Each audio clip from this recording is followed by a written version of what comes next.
David Johnson. I'm a freelance writer with Georgia Outdoor News. You're watching us today on Smith Creek, where we'll be trying to catch more of these guys.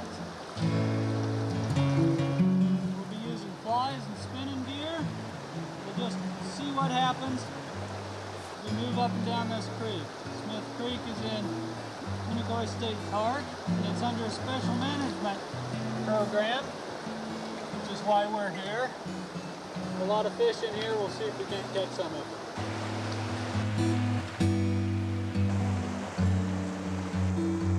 This is the grasshopper that I'm using on this creek. I'd use this grasshopper or one that's a little smaller. I picked it because I didn't think very many guys through the winter had fished grasshoppers, so I think maybe the fish haven't seen them very much. I picked it also because it's a big piece of meat. I think maybe these fish spend a lot of time scrounging for food, and when they're not being fed, they're looking for just about anything. There are a lot more fish in here than would be here naturally. So I'm hoping that the competition for food is stiff, and that when they see something that big going by, they'll at least take a look at it. Another little guy. He's been in here a few months. Pretty firm, not too big, but he'll do when nothing else shows up. I'm catching this fish and a couple others out of this hole, hooking them anyway. On the far side of the swift part of the current from where it looks like most people are fishing.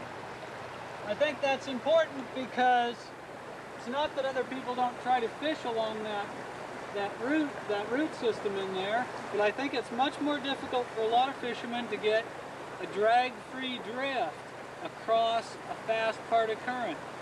So when you're hitting the seams along the edge of these currents, you're looking for fish, but if you let your line drape over that fast running water, you'll drag your hook. And if you're fishing wet, you may not be able to see that, but the fish can. And if it's dragging across a current, then that looks suspicious to a fish because there are very few insects that can move efficiently through the water. They just drift. So it looks about as natural to a fish to see an insect suddenly slide across sideways through the water as it would for you to see your steak in a restaurant fly up, hover in the air 2 feet, slam into a wall, and fall to the floor. The next thing you think is not, oh boy, I'm going to eat that steak. You think, wow, that's pretty weird. I'm ducking under my table. And that's exactly what trout see and think when they see something that should be drifting along suddenly take off.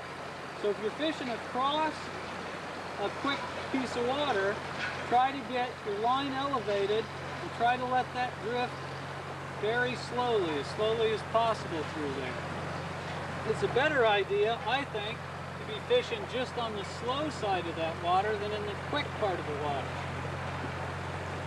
We'll try to see if there's not another guy in there that's dumb enough to get caught.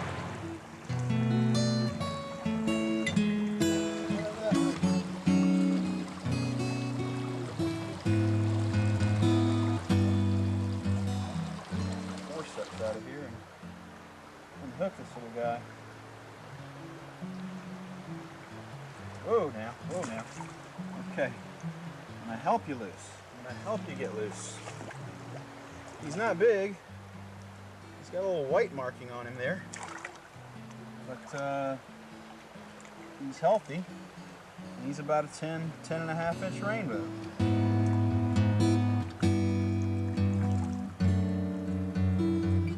There he goes.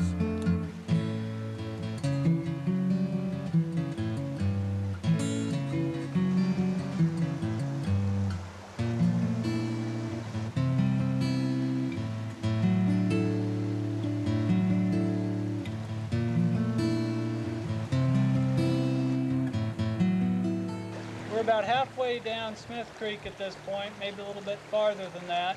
And this creek goes through a series of bends and pools. We've caught most of our fish on this creek in pools and deeper water. Earlier today, we saw a fish rising right over there that was 20 inches easy.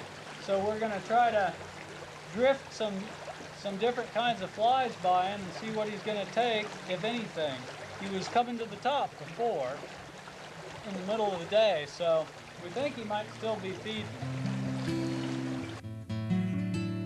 Well, we had a pretty good day today, not nearly as good as the first day we fished up here a couple weeks ago. We caught about 8 fish today. Ken's fish here was the top dog of the day. The Phantom 16-inch brown that nobody got to see because the cameraman was a little too far from the action at the time. Oh well.